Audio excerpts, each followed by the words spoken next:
नमस्कार, मंडल news bulletin में आपका स्वागत है। आइए पेश करते हैं आज के कुछ प्रमुख व मुख्य समाचार। अब तक यदि आपने मंडल न्यूज के इस चैनल को लाइक व सब्सक्राइब नहीं किया है तो जल्द से जल्द इस चैनल को लाइक व सब्सक्राइब जरूर कर दें।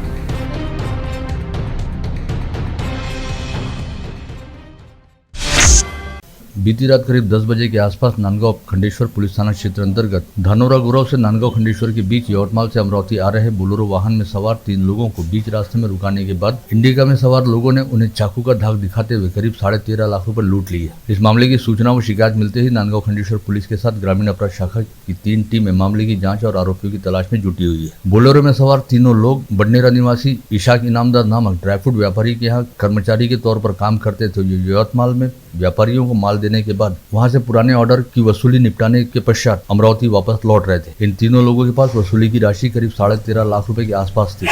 इंडिका कार में सवार होकर आए करीब 6 से 7 लुटेरों ने तलवार व चाकू का धाक दिखाने के साथ ही बोलेरो वाहन पर जमकर पत्थरबाजी भी की, जिससे बोलेरो वाहन के कांच बुरी तरह से क्षतिग्रस्त हो गए।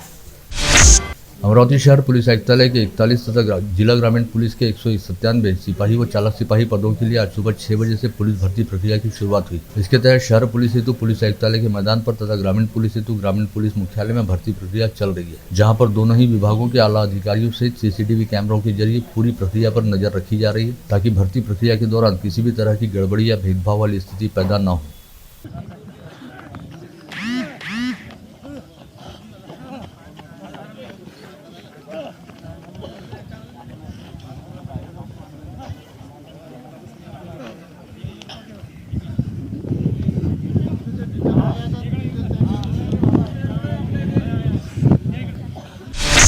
नए साल के पहले ही दिन होटल व रेस्टोरेंट संचालकों को महंगाई का झटका महसूस हुआ, क्योंकि कमर्शियल गैस सिलेंडर के दामों में 25 रुपये प्रति सिलेंडर की वृद्धि हुई। वहीं घरेलू गैस सिलेंडर के दाम फिलहाल पूरी तरह से स्थिर है।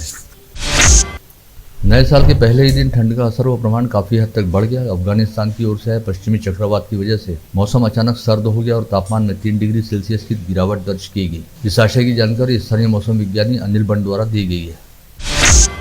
चंद्रपुर जिले के दौरे पर पहुंचे भारतीय जनता पार्टी के अध्यक्ष जेपी नड्डा का आज राज्यसभा सांसद डॉक्टर अनिल बोंडे ने चंद्रपुर नगरी में पुष्पगुच्छ देते हुए भावपूर्ण स्वागत किया। इस समय दोनों नेताओं के बीच कई विषयों को लेकर महत्वपूर्ण चर्चा भी हुई। नवसारी रिंग रोड में गई जमीन का बाजार मूल्य के हिसाब से मुआवजा मिलने की मांग को लेकर अदालत में गुहार लगाने वाले प्रकल्पग्रस्त परिवार को अदालत ने मनपा द्वारा तत्काल मुआवजा देने अन्यथा जब्ती कार्रवाई करने का फैसला सुनाया। इसके मुताबिक इस आदेश को लेकर न्यायालय का बेली प्रकल्पग्रस्त परिवार के साथ आज मनपा कार्यालय पहुंचा और मनपा आयुक्त के पास पहुंचने पर विधि अधिकारी द्वारा इस मामले में मुंबई उच्च न्यायालय की नागपुर खंडपीठ में अपील किए जाने की जानकारी देने पर यह जब्ती की कार्रवाई फिलहाल टल गई। लेकिन अदालती फैसले के बाद बेलीफ के महानगर पालिका में पहुंचने से अच्छी खासी खलबली मच गई।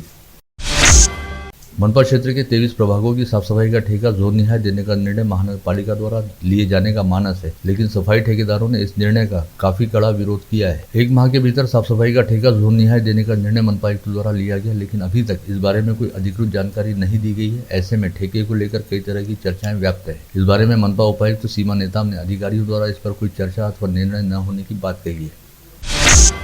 Panjabrao Deshmukh urban cooperative bank के संचालक पद के लिए कल रविवार को हुए चुनाव के बाद सोमवार को सुबह से शिवाजी शारीरिक शिक्षा महाविद्यालय की इमारत में मतगणना शुरू हो गई। मतगणना धीमी चलने के कारण नतीजे देर शाम तक आने की संभावना है, लेकिन 3 दौर की मतगणना के बाद प्रगति पैनल के सभी उम्मीदवार आगे चल रहे थे।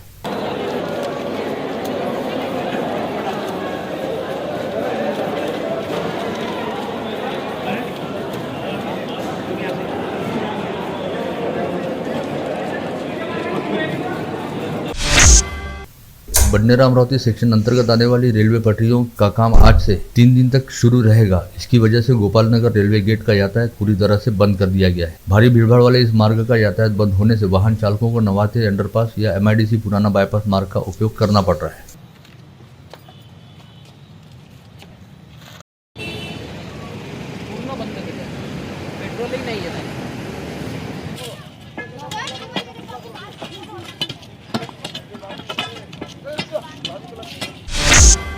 भोई समाज वधू वर परिचय समिति के अध्यक्ष देवीदास सुरजू द्वारा आज यहाँ बुलाई गई पत्रवार्ता में बताया गया कि आगामी 6 जनवरी को अमरावती में विदर्भ स्तरीय भोई समाज वर वधू परिचय सम्मेलन का आयोजन किया जा रहा है।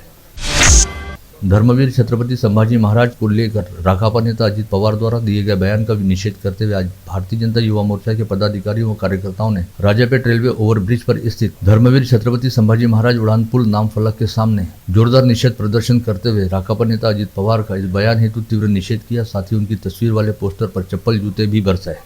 धर्मवीर श्री छत्रपति संभाजी महाराज की जय। धर्मवीर श्री छत्रपति संभाजी महाराज की जय। अरे मुर्दाबाद मुर्दाबाद अजित पवार मुर्दाबाद मुर्दाबाद मुर्दाबाद अजित पवार मुर्दाबाद। अरे राजीनामा द्या राजीनामा द्या अजित पवार राजीनामा द्या राजीनामा द्या अजित पवार राजीनामा द्या राजीनामा द्या अजित पवार राजीनामा द्या।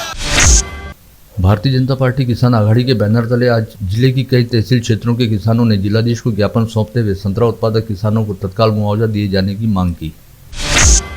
पूर्व पार्षद मंगेश मनोहरा के नेतृत्व में मनपा आयुक्त प्रवीण आष्टीकर को ज्ञापन सौंपते हुए कहा गया कि लुम्बिनी नगर व पन्नी कॉलोनी के नागरिकों को जल्द से जल्द बीआर कार्ड की सुविधा उपलब्ध कराई जाए। मनपा के पूर्व शिक्षा सभापति आशीष गावंडे ने जिले की सांसद नवनीत राणा को ज्ञापन सौंपते हुए इरविन चौक स्थित डॉक्टर बाबा साहब आम्बेडकर पुतला परिसर का सौंदर्यीकरण व बाबा साहब का अष्टधातु का पुतला निर्माण करने हेतु 1 करोड़ रुपए की निधि उपलब्ध कराए जाने की मांग को लेकर ज्ञापन सौंपा। महिंद्रा होम लोन कंपनी के अधिकारी नांदगांव खंडेश्वर तहसील की जेडस में रहने वाली अर्चना बारसे के घर पर जब्ती के नाम पर कर्मचारी व गुंडे लेकर गए। साथ ही लूटमार का प्रयास करते हुए बाबा साहब की फोटो गिराकर फोड़ दी। इन सभी आरोपियों के खिलाफ एट्रोसिटी एक्ट व डकैती का अपराध दर्ज किया जाए, ऐसी मांग को लेकर पीड़ित महिला द्वारा जिलाधीश को ज्ञापन सौंपा गया है। भातकुली से गणोरी व खल्लार मार्ग का वर्तमान में मुख्यमंत्री ग्राम सड़क योजना के तहत काम शुरू है। इस मार्ग का काम पूर्ण होने के पूर्व ही उखड़ना शुरू हो गया है। ऐसे में संतप्त ग्रामवासियों ने इस काम को तुरंत बीच में ही रोकते हुए संबंधित अधिकारियों सहित राज्य के मुख्यमंत्री व उप मुख्यमंत्री को ज्ञापन सौंपते हुए संबंधितों के खिलाफ कार्रवाई करने की मांग की है। सरकारी अस्पतालों में कार्यरत निवासी डॉक्टर्स के संगठन मार्ड ने अपनी विभिन्न प्रलंबित मांगों के लिए आज से हड़ताल शुरू कर दी है। संगठन द्वारा दावा किया गया है कि प्रदेश के सभी जिले मिलाकर 7,000 से अधिक डॉक्टर इस हड़ताल में शामिल हैं। वहीं मुंबई, अकोला व सोलापुर में मार्ड की हड़ताल पूरी तरह से सफल रहने का दावा किया जा रहा है। आगामी 4 जनवरी को समूचे राज्य में महावितरण के अभियंता, अधिकारी व कर्मचारी 7 घंटे का काम बंद आंदोलन करने वाले हैं। संघर्ष समिति द्वारा कहा गया है कि महावितरण कंपनी के आधिपत्य वाले क्षेत्र का सरकार द्वारा निजीकरण करने का प्रयास किया जा रहा है, जिसका इस काम बंद आंदोलन के जरिए निषेध किया जाएगा। महाराष्ट्र को मोतियाबिंदु से मुक्त करने के पहले प्रयास में सफलता मिलने पश्चात राज्य की शिंदे फडणवीस सरकार ने इस बार मुख्य स्वास्थ्य को लेकर जनजागृति व उपचार अभियान की घोषणा की, जिसके तहत आगामी गणतंत्र दिवस यानी 26 जनवरी से पूरे प्रदेश में विद्यार्थियों की विशेष रूप से जांच होगी। साथ ही इस अभियान के तहत 1 लाख से अधिक लोगों की मौखिक सर्जरी भी हो सकती है। गोवा राज्य के दिव्यांग विभाग, समाज कल्याण विभाग, मनोरंजन विभाग व पर्यटन विभाग द्वारा दिव्यांगों की समस्याओं पर विचार विमर्श करने हेतु आगामी 5 से 7 जनवरी तक गोवा में अखिल भारतीय पर्पल फेस्ट का आयोजन किया जा रहा है, जिसमें वज्र आश्रम के संचालक शंकर बाबा पापलकर भी निमंत्रित किए गए। शंकर बाबा पापलकर द्वारा इस आयोजन में महाराष्ट्र राज्य का प्रतिनिधित्व किया जाएगा।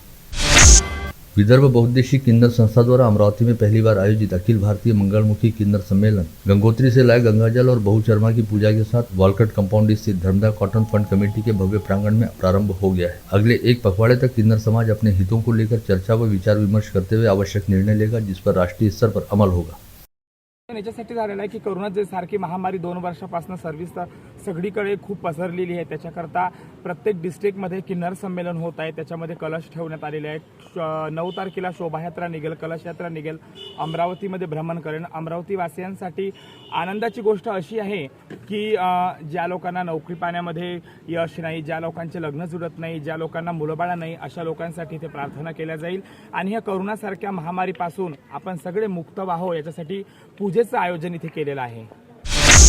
गतरोज बालाजी प्लॉट स्थित सीतारामदास बाबा मंदिर के प्रांगण में विदर्भ मीरा अलकाश्री जी ने संगीत में सुंदरकांड की प्रस्तुति दी। अलकाश्री का काफी बड़े अंतराल पश्चात अंबानगरी में आगमन हुआ। ऐसे में उनके संगीत में सुंदरकांड को सुनने के लिए लोगों में काफी उत्साह भी देखा गया। नववर्ष के पहले दिन समर्पण परिवार द्वारा अमरावती से चांगापुर तक पदयात्रा का आयोजन किया गया था, जिसमें विदर्भ मीरा कही जाती अलकाश्री जी का भी सानिध्य प्राप्त हुआ। ऐसे में पदयात्रा में शामिल सैकड़ों भाविक श्रद्धालु काफी उत्साहित व आनंदित दिखाई दिए। बैरम यात्रा में रविवार और नए साल के पहले दिन हजारों की संख्या में सैलानी उमड़े। एक अनुमान के मुताबिक यहाँ पर 50,000 से अधिक भाविक श्रद्धालुओं की उपस्थिति थी। बढ़ती भीड़ को देखते हुए पुलिस ने परतवाड़ा से बहिरम होते हुए बैतूल जाने वाले वाहनों को पर्यायी रास्ते से भेजा। दरियापुर तहसील के श्री क्षेत्र अडोला बाजार के विदेही संत लहानुजी महाराज का आज सुबह अकोला के एक निजी अस्पताल में इलाज के दौरान निधन हो गया। उनके निधन की खबर सुनते ही उनके भाविक श्रद्धालुओं में शोक की लहर व्याप्त हो गई। देश सहित दुनिया के लोगों ने वर्ष 2022 को विदा करते हुए बड़े उत्साह के साथ जश्न मनाते हुए वर्ष 2023 का स्वागत किया, लेकिन इसके बावजूद अमरावती शहर में लोग बाग अपनी आपराधिक गतिविधियों और करतूतों से बाज नहीं आए। वर्ष के पहले ही दिन शहर में हत्या करने के प्रयास की 2 घटनाएं सामने आई। साथ ही विभिन्न पुलिस थाना क्षेत्रों में सबसे ज्यादा चोरी के मामले उजागर हुए। वर्ष के पहले ही दिन शहर के पुलिस थानों में दर्जनों अपराध भी दर्ज किए गए। नागपुर के मेडिकल अस्पताल में एक गर्भवती महिला ने प्रसूति पश्चात एक बच्चे को जन्म दिया, जिसकी जानकारी मिलने पर महिला का अमरावती निवासी पति उससे मिलने अस्पताल तो गया, लेकिन अस्पताल में पहुंचने के बाद वह अपनी पत्नी के चरित्र को लेकर संदेह करते हुए उससे झगड़ने लगा और झगड़े के दौरान तैश में आकर उसने नवजात बच्चे को जमीन पर जोर से पटक दिया। इसकी शिकायत मिलते ही अजनी पुलिस ने अमरावती निवासी आरोपी को तुरंत अपनी हिरासत में लिया। वहीं जमीन पर फेंके गए बच्चे की स्थिति काफी हद तक चिंताजनक बताई जा रही है, जिसे इलाज के लिए मेडिकल अस्पताल के आईसीयू में भर्ती कराया गया है। हत्या के विवाद को लेकर एक नाबालिग पर पति पत्नी व उसके बेटे ने लोहे के सब्बल से जानलेवा हमला किया, ऐसी जानकारी सामने आई। यह घटना रविवार की रात राजापेट पुलिस थाने के बेलपुरा क्षेत्र में घटित हुई। इस हमले में साहिल ससाने नामक नाबालिग गंभीर रूप से घायल हुआ।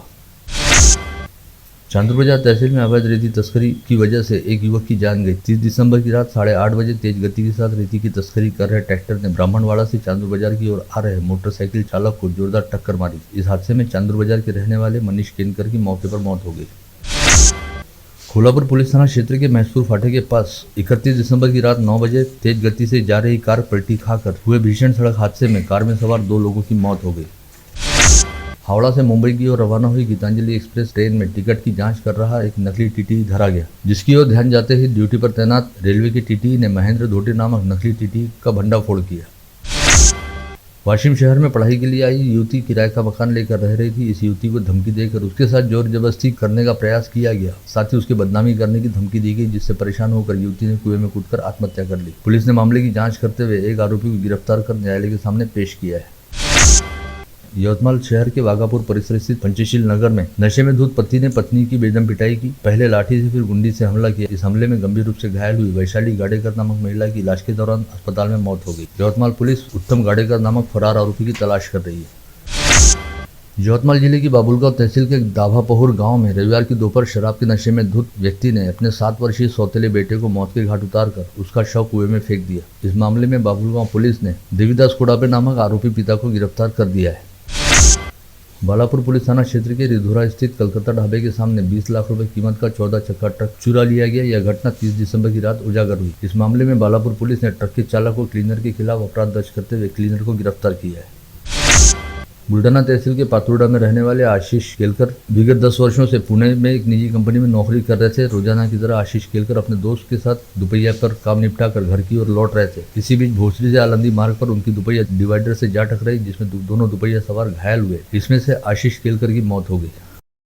आप देख रहे थे मंडल न्यूज बुलेटिन। हमारे चैनल को लाइक करें, शेयर करें और हाँ, सब्सक्राइब करना ना भूलें। कल होगी आपसे फिर मुलाकात, तब तक के लिए धन्यवाद।